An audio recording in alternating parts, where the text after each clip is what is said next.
A typical Karthik kick at the end, taking India to what looks like a respectable total. We will, of course, try and assess what it's like. 148 for 6, certainly an improvement from where they were maybe 3 overs earlier. Maybe not quite what we had predicted in the region of 170, 180, even 190. But this is a very different day, a very different surface from what we had at the Firozshah Kotla just a few days ago. Shreyas Iyer, top scorer, but it's that 30 from Dinesh Karthik at the end. It took a while to get his first boundary, 8 of 15, and suddenly he did. He waited, he bided his time, and then he teed off just when he needed to. With not much batting to come, it was intelligent batting. 22 of the next 6 balls, or the last 6 that he faced. I'm joined by Joy Bhattacharjya and Zaheer Khan on Cricbuzz Live. This is our mid-innings show in our second game of 5 between India and South Africa.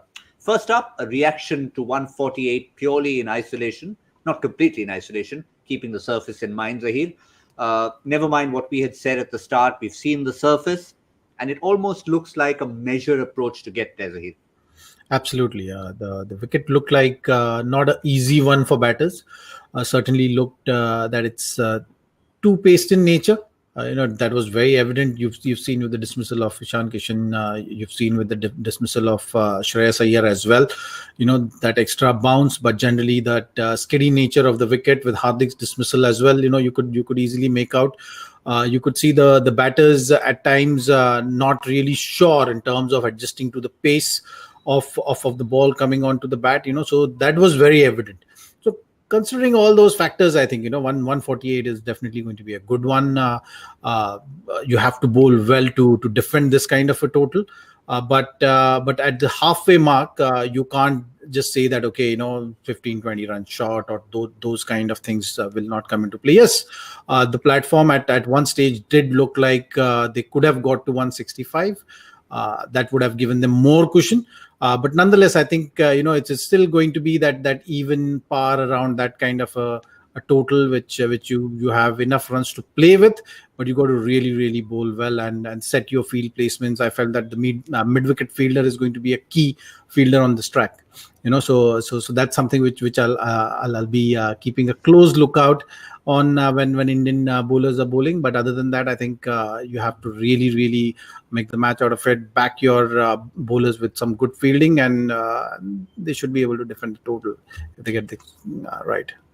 Yeah, measured approach, Joy, is one phrase that I use, but you have to say it was DK played smart. 8 of 15, people would have said, is this the DK in the IPL? Why is he not hitting the ball harder? But he obviously realized that in the quest for a 165, 170, India could have been 130. No, absolutely. And I think those 30 runs of the last 2 overs are crucial. If you look at it, in over number 18, we are at 118. Those 30 runs of 2 overs. And I think that one short ball from Nokia, which he managed to sort of somehow fend away, that got him going. And after that, he gets a wide, then he hits a 4, then he hits 2 sixes. And then that DK he needed that sort of almost what they call the breakthrough shot. He got that breakthrough shot, and then he started sort of playing his normal game. And I think one of the great things about DK is that he allows himself, once he gets there, then he can hit on both sides. And that's what you see of a lot of batsmen, that look, when you're not sure, then you go for your shots, shots on leg, which are DK's sort of go-to shots, you can hit it.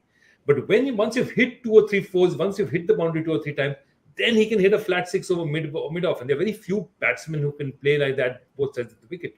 So they gave them, I felt that Nokia somehow gave him that little bit of an opportunity, and DK just jumped on it, and he just changed the game. Let's see if it's enough of a change to help India win. But as Zach says, this is an extremely competitive score.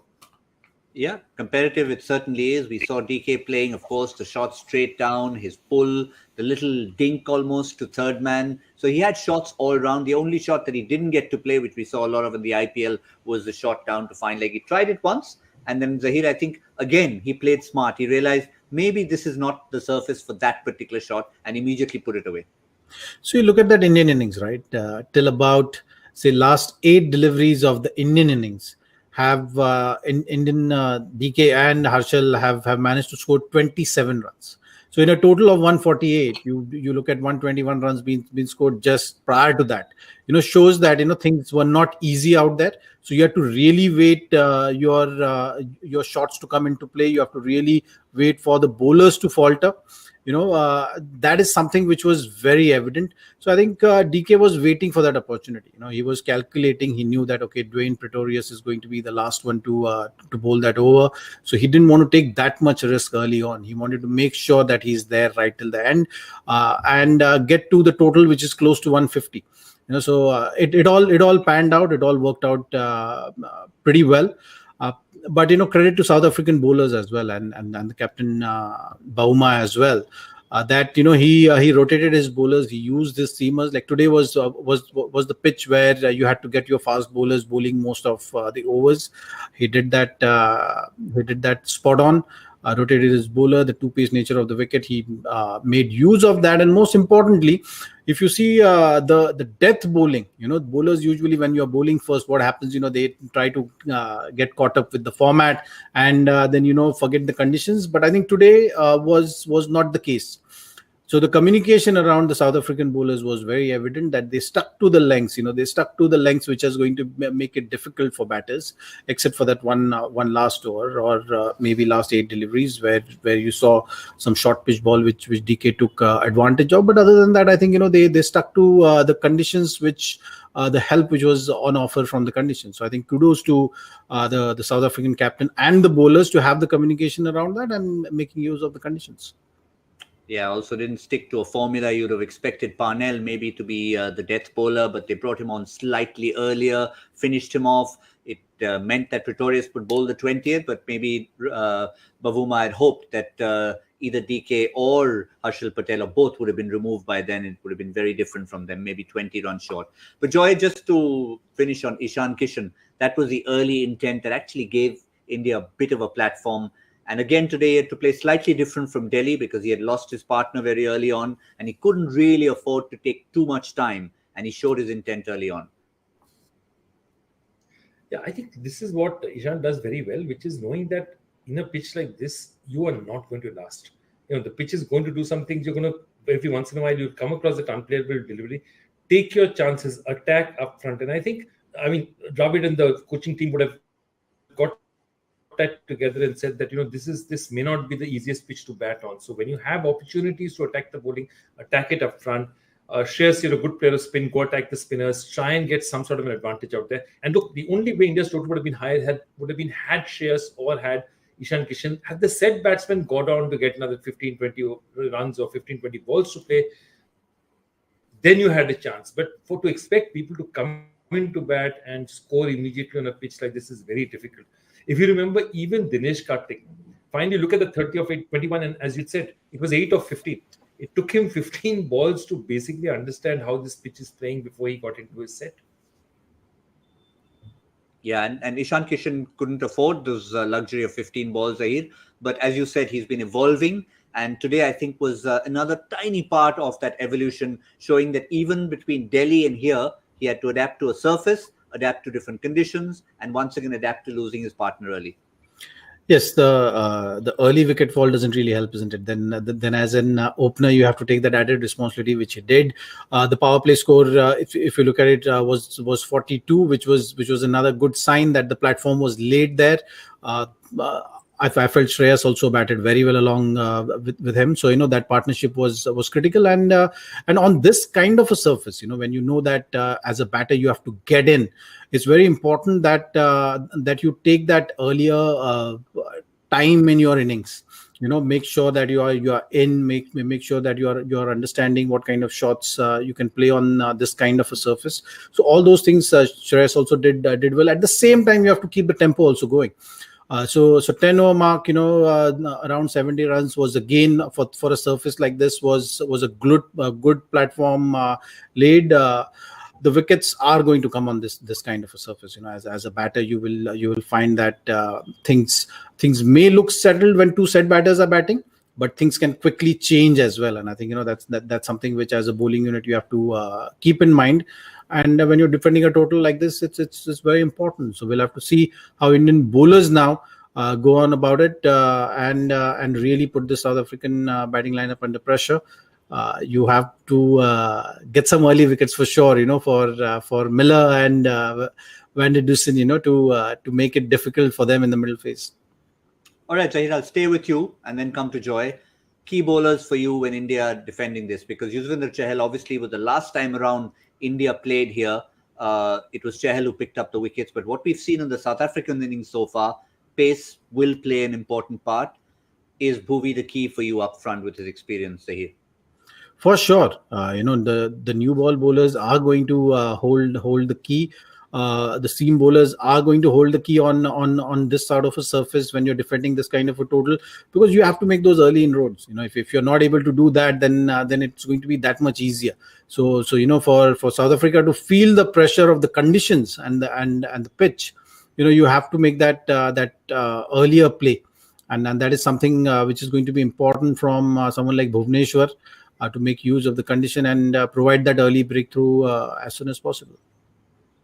Yeah, Joy, you also pointed out Hardik Pandya had opened the bowling on that previous occasion. Chahal had taken wickets, so slightly different on this occasion. But overall, it's got to be a little bit of impact in the power play from the bowlers. Look, you have to, because what happens is that you can't allow, when somebody like a Chahal comes into bowl, batsman must have either lost a couple of wickets or scoring rate needs to be really fast. But at 148, you're not going to restrict scoring rate.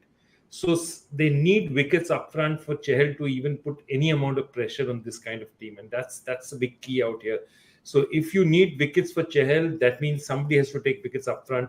Bhuvneshwar is your best bowler. See, the other thing about this is that if the pitch is sort of too paced and the bounce is not even, somebody like a Bhuvi does one thing he does very well is bowl straight at you. Very early on, bowl straight at you. You miss, he hits. Lots of LBW opportunities, lots of bold opportunities. On this kind of a pitch, if he doesn't give width, and if it comes on straight, and if the batsman, if there's a little bit of variable bounce, he's going to be a bit of a handful to face. All right, Joy, while you think about your power play total, I'm going to throw one last question at Zaheer. 6 overs in that power play, and according to that, we'll try and figure out a number. You're the captain out there on the field. Who are your? I know you don't want to always go with the formula, but if you were to try and plan at least your power play, what would your ideal 6 be? Well, I think Bhuvi has to bowl 2 for sure. There is no doubt about that. Avesh will bowl 2, and Hardik will be bowling 2. I would go like that. You want your seamers to take the thing, and then you bring in Harshal in the middle overs when you have enough protection. The field restriction is out.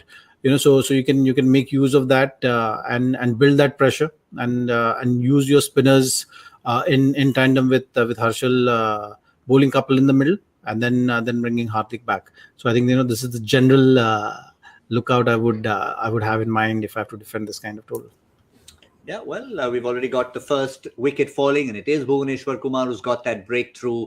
Reza Hendricks is the man who's gone as we're about to wrap our show here. So first blood to Bhuvneshwar Kumar. Remember the last time around, it was slightly unorthodox from Rishabh Pant. 4, 8 and 20. Those were the overs Yuzvendra Chahal bowled. Something tells me he won't quite be repeating that. Joy, you have a number for us, power play, now that we know 1 wicket's fallen already? 44.